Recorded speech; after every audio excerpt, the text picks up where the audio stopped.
She was born in Wexford Town in 1881, upper middle class family, father an RIC police inspector, and then she ends up being educated at the University of Vienna, where she studies modern languages.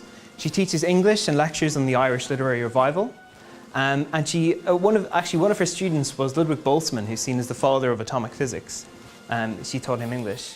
She remained there in Vienna for more than a decade, and she left shortly before the outbreak of the Great War.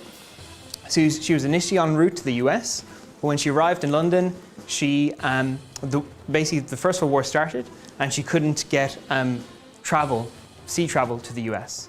That background is very much there.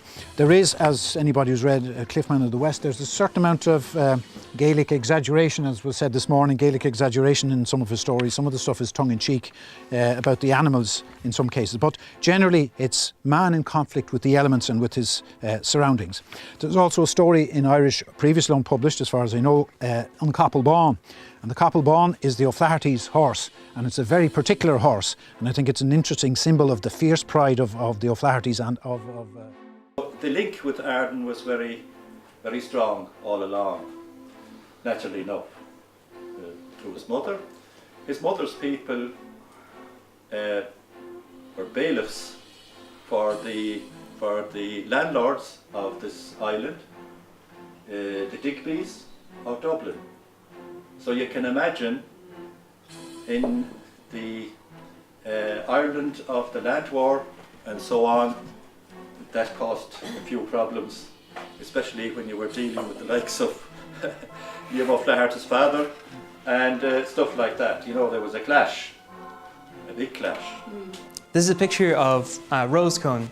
She's seen here on the right. Some figures that some of you might recognise. In the middle is Bob Stewart, a very famous British communist who spent a lot of time in Ireland in the 1920s helping to establish the Irish Communist Party. And on the left is Harry Pollitt, who was General Secretary of the British Communist Party for decades. Bás an ghuinéid. Ní raibh rian a bhhadan na sí nuair a phraime an talán buí. Carrig bhín cuionaí a mí chun tuisce le na bruach le lán mhara ráirta. Ba carrig bhá iascachaí, mar ba chuil chun tuirte chun cosán a bhí éidir ígus a cládach.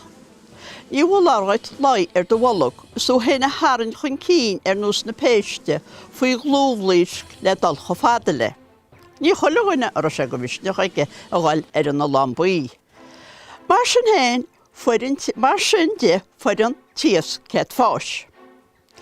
Of Galway, Tuam, all of the various different dioceses. And there's no birth registered for Honoria and Thomas MacDonagh in 1859, 60, 61 or 62, nowhere at any point. So where did this Mellett, Father Mellett, get this facsimile? Well, he didn't, is the bottom line. It's a complete work of fiction in order to legitimise a baptism that didn't actually happen, or if it did happen, it certainly didn't happen when he said it happened. Dear OC, he writes, for Christ's sake, try to get those bastards to send me some money. Otherwise, I'm coming over next February or March to blow up the Gossestadt premises and to abduct all the mistresses of the commissaries.